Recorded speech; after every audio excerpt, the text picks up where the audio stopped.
के अंदर जर्रा बराबर भी खोट हो, लाख सड़क पटक पटक कर मर जाओगे, अल्लाह तबारक व ताला सुनेगा नहीं। जब तक आप तौबा नहीं कर लोगे तो अल्लाह तबारक व ताला आपके इस जुर्म को कभी माफ नहीं करेगा।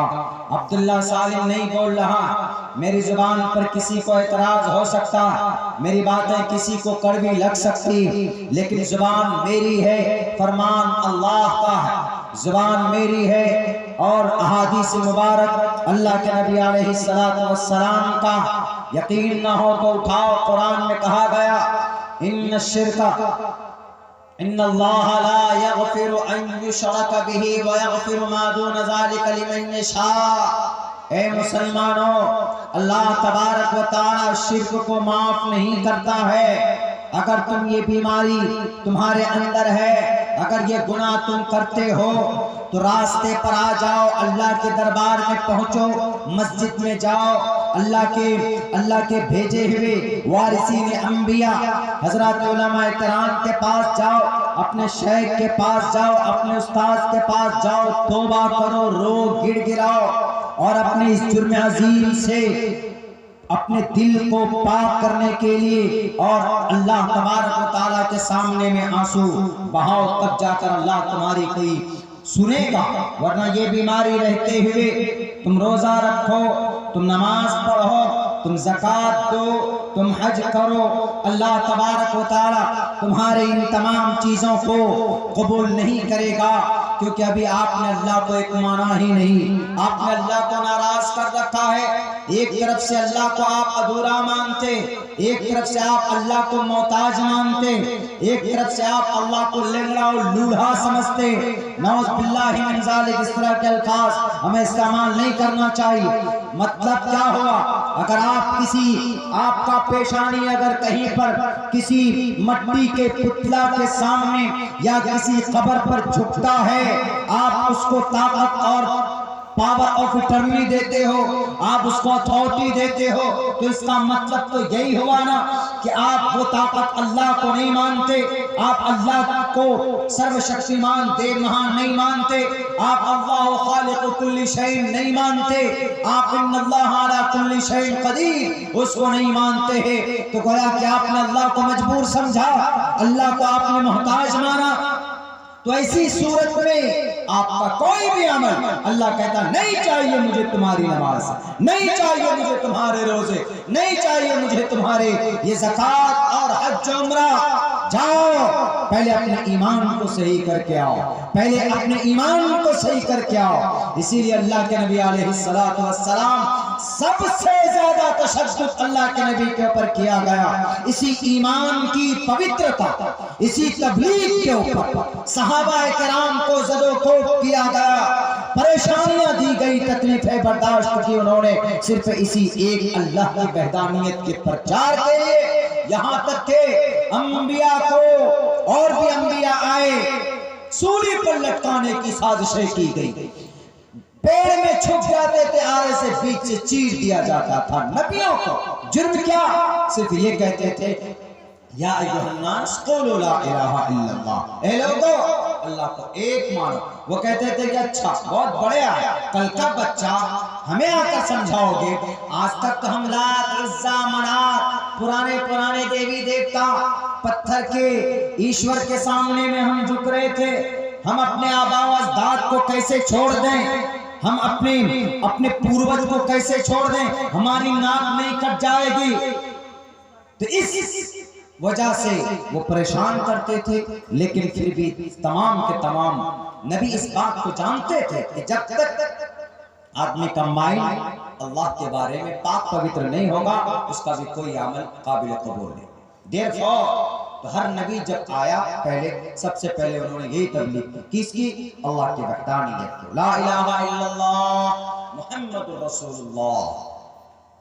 उनसे पहले जो नबी आए उनका जो कलीमा था, सबने अपने अपने कलीमे को, लेकिन सबके कलीमे के साथ एक जुज सबसे पहला, ला इलाहा इल्लल्लाह, अल्लाह के सिवा कोई माबूद।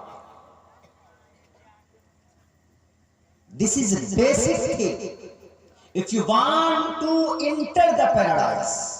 I know that, हम जानते हैं इस बात को कि आप जन्नत चाहते हैं, बट आप जन्नत तभी पाएंगे जब आपका ईमान और आस्था और अकीदा शुद्ध पवित्र होगा। बहुत सारे मुसलमान हैं, आप चले जाएं हमारे भारत के बहुत सारे स्टेट के ऐसे ऐसे इलाके के अंदर में जहां पर ये शिर्क होता। चित्तौड़गढ़ एक जगह, नीमच एक जगह है भोपाल के मध्य प्रदेश MP के, उसी के करीब में एक चित्तौड़गढ़ है। वहां पर ऐसा शिर्क होता है कि आपको उल्टी आ जाएगी, इतनी गंदी हरकतें होती है वहां पर। वो ऐसा समझते जैसे फिरौन बैठा है। मेरे भाइयों, कुरान में नहीं, इतनी बड़ी गलती है, इतना बड़ा गुनाह है कि कुरान के साथ साथ वेदों ने मना किया। हमने मंत्र श्लोक पढ़ा है, अंधंतमः प्रियोशन्ते संभवति मुपास्ते ततो भूय इव्युति तमो संभूति अमृतः। ए लोगों, अगर तुमने ईश्वर को छोड़कर, अगर तुमने हवा, आग, पानी, मिट्टी को, बहुत पुराना श्लोक है लेकिन साफ नफी करता है, मना करता। पंडित दयानंद सरस्वती ने अपनी किताब सत्यार प्रकाश में भी ईश्वर कौन है अलग अलग नामों से उसका वर्णन किया। शन्नो ओम शन्नो मित्रः, ओम शन्नो मित्रः शं वरुणः शन्नो भवत्वर्यमः, शन्ना ब्रह्म शन्ना इंद्र बृहस्पति, शन्ना इंद्र बृहस्पति। नमो ब्रह्मणे, हम उसी ब्रह्मन के सामने, उसी हम बृहस्पति के सामने, हम उसी इंद्रा के सामने, हम उसी मित्र के सामने, हम उसी वरुण के सामने। नमो ब्रह्मणे, ब्रह्मन के सामने अपने आप को झुकाओ। नमो ब्रह्मणे नमस्ते वायु, नमस्ते वायु। वो वायु के, अग्नि के जो देवता हैं, कौन है? आग का मालिक अल्लाह है। कौन है? हवा, वायु का मालिक अल्लाह है। हवा, अग्नि, वायु, जल, थल, स्थल, कौन है मालिक? अल्लाह तबारक व तआला। बिकॉज कुरान में अल्लाह ने फरमाया, अल्लाहु खालिकु कुल्ली शै, अल्लाह ने दुनिया के तमाम चीजों को पैदा किया है। अल्लाह तबारक व तआला इसका क्रिएटर है। अल्लाह ने दुनिया को पैदा किया, दुनिया को पैदा किया। इन्ना दुनिया खुलिकत लकुम, इंसानों के लिए, इंसानों को फायदा देने के लिए। बट व इन्नकुम खुलिकतुम लिल आखिरा, तुम्हें पैदा किया गया आखिरत के लिए, अल्लाह की वर्शिप के लिए, अल्लाह की भक्ति के लिए। पंडित दयानंद सरस्वती जो वेदों से, हिंदू भाइयों के ग्रंथों से निकलकर एक अलग धर्म बनाया, एक अलग ऑर्गेनाइजेशन बनाई जिसका नाम है आर्य समाज। जब अंग्रेज आए थे यहाँ पर, उस वक्त की बात है, सन 1857 की बात है, तो आर्य समाज को उन्होंने स्थापित किया और उन्होंने साफ कहा कि वेदांत के अंदर नहीं अलग खुदा, एक है। नमो ब्रह्मणे नमस्ते वायो, तमेव प्रत्यक्षं ब्रह्मासि तमेव अदिश्यमा, ओम शांति शांति शांति। इसीलिए उसके नाम को लेकर शांति पैदा करो अपनी जिंदगी में, 7 लफ्जों में बयान किया गया। और यही पैगाम तो हमारे तमाम के तमाम नबियों का था। वो भले ही हमें मालूम ना हो हमारे अंबिया की क्या कुर्बानी रही है, हमारे नबियों की क्या तारीख रही है, हमें मालूम ना हो, बड़ी आसानी के साथ हमें मिल गया है इस्लाम।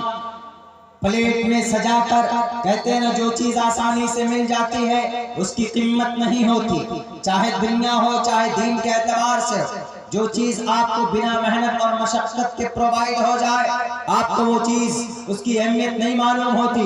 मेरे भाइयों, बड़ी दिक्कत के साथ आप तक ये इस्लाम पहुंचा है, बड़ी परेशानी के साथ आप तक ये शरीयत पहुंची है, बड़े जाफिशानी और कुर्बानी के बाद आप तक ये कुरान पहुंचा है। भले ही हमें इसकी अहमियत मालूम ना हो, भले ही हमें मसाजिद की, अदब व एहतराम, मदारिस की, मकातिब की फिक्र ना हो, शऊर ना हो, वह हमारी नादानी है, हमारी बदनसीबी है। वरना आपके इस इस्लाम की हिफाजत के लिए हजरत खब्बाब बहुत ही कमजोर थे। उन खब्बाब रज़ियल्लाहु ताला अन्हु को अंगारों पर लिटा दिया गया था, पीठ से नीचे से उनके चर्बियां पिघल पिघल कर वो खत्म हो गई थी, गोश्त जल गए थे, सिर्फ हड्डी बाकी था। एक मौके पर हजरत उमर ने कहा कि खब्बाब मुझे जरा बताया जाए, तुम बता सकते हो इस अमीरुल मोमिनीन की कुर्सी पर सबसे ज्यादा कौन हकदार है बैठने का? बिलाल हबशी ने कहा कि इस कुर्सी पर मुझसे बेहतर, हजरत खब्बाब ने यह कहा कि मुझसे बेहतर कोई नहीं बैठ सकता। तो हजरत उमर ने कहा कि नहीं, ए खब्बाब, इस कुर्सी पर तुम नहीं, ज्यादा हकदार बिलाल हबशी को है। 18 साल की उम्र में वो गुलाम मुसलमान बनता है और मुसलमान बनने के बाद कितनी सारी दिक्कत और परेशानियों को बर्दाश्त कर कर वो आया है, अपने बस्ती को छोड़कर आया, अपने रिश्तेदारों को छोड़कर आया, अपने मुल्क को छोड़ करके यहाँ तक पहुंचा। इसलिए इस कुर्सी पर ज्यादा हक अगर कोई रखता है बैठने का तो उसका नाम बिलाल हबशी है। खब्बाब रज़ियल्लाहु ताला अन्हु ने कहा कि अमीरुल मोमिनीन आपकी नजर में होगा, मेरी नजर में नहीं है। उन्होंने कहा कि क्यों? उन्होंने कहा कि उनसे ज्यादा दिक्कत और परेशानियां, उनसे ज्यादा मजालिम मैंने बर्दाश्त किए हैं। उन्होंने कहा do you have any proof? तुम्हारे पास कोई प्रूफ है? हजरत खब्बाब ने कहा कि मैं दिखाता हूं आपको प्रूफ। वो पीछे से अपने कुर्ते के दामन को उठाकर देखते हैं तो सिर्फ हड्डियां नजर आ रही थी, हड्डियां, गोश्त नहीं था, सिर्फ हड्डियां नजर आ रही थी। उन्होंने कहा कि ये किसने क्या? उन्होंने कहा कि ये अमीरुल मोमिनीन, ये इस्लाम की ये कलीमे और इस्लाम की शरीयत की मोहब्बत की वजह से हमारे साथ ऐसा हुआ। ए अमीरुल मोमिनीन, मुझे अंगारों पर लिटा दिया जाता था और ये कहा जाता था कि कहो कि तुम्हारे एक अल्लाह के साथ कोई और भी है। हमारा माबूद सिर्फ अल्लाह नहीं है, हमारा माबूद लात है, उज़्ज़ा है, मनात है, देवी है, देवता है, परमात्मा है, परमेश्वरा है। इस नाम से तुम बोलो। उन्होंने कहा कि नहीं, कभी भी नहीं, जान चली जाए मेरी, लेकिन मैं कभी भी अपने ईमान का सौदा नहीं करूंगा। मैं कभी भी अपने अकीदे के अंदर किसी और डुप्लीकेट खुदा को शरीक नहीं करूंगा। पैसों में अपने ईमान को हम सौदा करते हैं, इलेक्शन के मौके पर एक चाय में अपने ईमान को बेच देते हैं। क्या कीमत है इस ईमान की मुसलमानों? जान की, इज्जत की, आबरू की कुर्बानियां दे देकर ऐसे प्लेट में हम तक 1450 साल बाद में आए हैं हम इस धरती पर, लेकिन अब से 1450 साल पहले खून की होली खेली गई थी इस शरीयत को हम तक पहुंचाने के लिए, इस अकीदे को हम तक पहुंचाने के लिए। वाला बात है कि हम इसको दिल से सम्मान नहीं करते, हम एक्सेप्ट नहीं करते, हम इसकी कदर नहीं करते, हम इसकी हिफाजत नहीं करते। हजरत उमर ने जैसे ही उठाकर देखा चीखें निकल गई। उन्होंने कहा कि ढको इसको, मुझसे नहीं देखा जा रहा। हजरत खब्बाब को अंगारों को लिटाकर भून दिया गया था। किस लिए? इसी वहदानियत के लिए, इसी शिर्क की मखालफत के लिए। आज तो हम लोग बहुत आसानी से अपने ईमान का सौदा कर बैठते हैं, बहुत आसानी। कोई पीर साहब आए, अब उन्होंने आपको कोई दिखाया, कह रहे भाई बड़े पगड़ियां हैं, एकदम बिल्कुल सुनहरे बाल, एकदम नूरानी चेहरा, जाकर झुक जाते, बस खत्म कर देते सब कुछ। ये बात जहन में बिठा लो, अल्लाह से बढ़कर कोई ताकत इस जमीन पर नहीं है। दुनिया की तमाम किताबों का मुताला हम कर चुके हैं। हम दुनिया के तमाम ग्रंथों की रोशनी में आपको बाई प्रूफ कह सकते हैं कि अल्लाह से बड़ी ताकत किसी के पास नहीं है। हजरत इब्राहिम को जब आग में डालने की तैयारी की जा रही थी, हजरत इब्राहिम को इतनी लकड़ियां जमा की गई थी, इतनी लकड़ियां जमा की गई थी कि पूरी की पूरी बस्ती जलाई जा सकती थी। कहा जाता है, तारीख के हवाले से कहा जाता है कि महीनों तक लकड़ियां जमा की गई। किसको जलाना है? वो एक मन चला है, वो एक नौजवान है, इब्राहिम, उनको जलाना है। जुर्म क्या किया है? उन्होंने हमारे खुदाओं के नाक तोड़ दिए।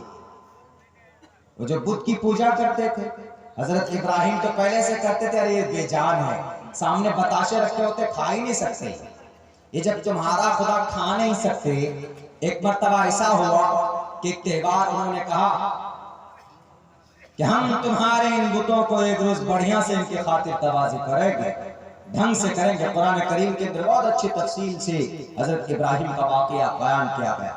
लेकिन शिर्क, बिदात और खुराफात, डरे नहीं, किसी से मुकाबला किया। उस वक्त का दुनिया के अंदर 4 ही बादशाह की हुकूमत थी, नमरूद की, हजरत सुलेमान की, सिकंदर की और बुख्त नसर की।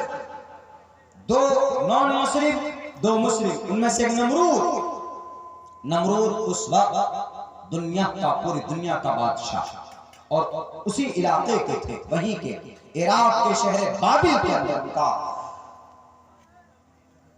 वहां से जन्म हुआ हजरत इब्राहिम अलैहिस्सलाम का। यह खबर पहुंची, इनको जलाने की तैयारी की गई। क्यों जलाने की तैयारी की गई? इन्होंने उनके सारे खुदाओं के, डुप्लीकेट खुदाओं के नाक तोड़ दिए, कान तोड़ दिए। इसी जुर्म में सजा दी गई कि इब्राहिम को आग में जलाकर भस्म कर दिया जाए। लेकिन मेरे भाइयों, अल्लाह तो अल्लाह है, ताकतवर है। कहीं किसी अल्लाह की बीवी का कोई ऐसे अकीदे हैं ना, दुनिया के अंदर ईश्वर मानते हैं, उनकी बीवी का अपहरण हो जाता है, उन्हें खबर ही नहीं होती, उन्हें मालूम ही नहीं होती कि हमारे बीवी का अपहरण हो गया, कौन किया है। जाकर दूसरों से मदद लेते हैं। इशारा आप समझ सकते हैं।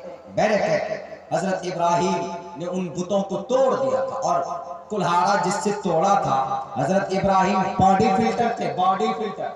बॉडी बनाना, 6 पैक बनाना गुनाह नहीं है, बनाओ, 6 पैक बनाओ नहीं, 7 पैक बनाओ, लेकिन इस नियत से बनाइए, deeds will be judged by the intention। मेरे बाजुओं में ताकत। हमारे स्कूल में छोटा सा बच्चा, हमारे इलाके में बहुत छोटा है, बहुत ही, वो आके कल क्या बोलता है कि सर मन नहीं लगता, बहुत छोटा है। उसका बाप से कोई स्कूल में छोड़ कर गया कि ये माहौल में रहे। बोला सर मन नहीं लगता, उसके और भी भाई है, बहन है, मन नहीं लगता है सर। हमने कहा तुमको मन का कैसे पता जी, इतना सा तुम, इतना छोटा सा तुम पिद्दी हो, मन कैसे नहीं लगता? मतलब बोला अच्छा नहीं लगता, इसी को नहीं बोलते हैं मन नहीं लगता है। हमने कहा तुम हट्टा घट्टा आदमी हो, खाते हो पीते हो, तो क्या बोलता? नहीं सर कमजोर हो गया, ऐसे नहीं खाता।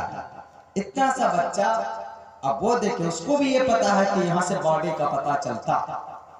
तो बॉडी बनाना गुनाह नहीं है। आप 6 पैक बनाइए, 8 पैक बनाइए, 10 पैक बनाओ, मना नहीं, लेकिन आप मेथड चेंज कर दीजिए, कॉन्सेप्ट, इंटेंशन चेंज कर दीजिए। इमाम बुखारी ने सबसे पहली रिवायत जो लाए, जो पहली हदीस लाए, deeds will be judged by the intention, इन्नमल आमालु बिन्नियात। आप 6 पैक बनाओ, नीयत ये हो मैं 6 पैक इसलिए बना रहा हूं ताकि मैं इससे अल्लाह की मदद करूंगा, अल्लाह की दीन की मदद करूंगा, अल्लाह की इबादत करूंगा, अपनी जवानी को अल्लाह के रास्ते में खर्च करूंगा, और कहीं जरूरत पड़ जाए किसी जालिम को, किसी दुश्मनाने एंटीज और भारत के किसी दुश्मन के खोपड़ी तोड़ने की, तो घूंसे से उसका सर भी फोड़ूंगा, और दहशतगर्द कोई पकड़ा जाए तो उसकी जुबान काटूंगा, कहीं पर कोई फसादी मिल जाए उसको पकड़कर जेल के हवाले करूंगा, अपने समाज में रिफाई काम करूंगा, अपनी इस ताकत से, अपनी इस बॉडी से, अपने 6 पैक से। भले ही आप जिम जाते हो, डेली 1 घंटा वहां लगाते हैं, कोई ताल्लुक नहीं है इसका शरीयत से, लेकिन आपने जैसे ही नीयत चेंज की तो आपका 1 घंटा जिम में जाना 22 सवाब बन जाएगा आपके। इसलिए से बनाओ ना 6 पैक। हजरत इब्राहिम 6 पैक वाले थे, मतलब ताकतवर थे, इतना बड़ा कुल्हाड़ा मारते थे। जब चले गए सारे लोग कहां पर, अपने उस मैदान में ईद मनाने के लिए, तो हजरत इब्राहिम रह गए। क्यों? इसलिए कि वो लोग जो बोलते थे कि हमारा खुदा ये, हमारा खुदा ये, ये फना बुत हमारा परमात्मा, ये पत्थर का देवी देवता हमारा परमात्मा, हमारा ईश्वर, हमारे बाप दादाओं ने इन्हीं को अपने हाथों से पूजा तराशते थे और इनको खुदा मानते थे। हजरत इब्राहिम बड़े कुर्ते थे, 18 साल की उम्र से बड़ी तकलीफ थी, बड़ी कोफ्त थी। क्या पागल आदमी है, अपने हाथों से पत्थर को तराश करके बनाता और उसी को खुदा बनाता, फिर बेच भी देता है कभी कभी। ये कैसे आदमी बताइए। एक रोज जा करके जब गए वहां पर बुतखाने में, अब वहां पर देखा बहुत सारे खाने रखे।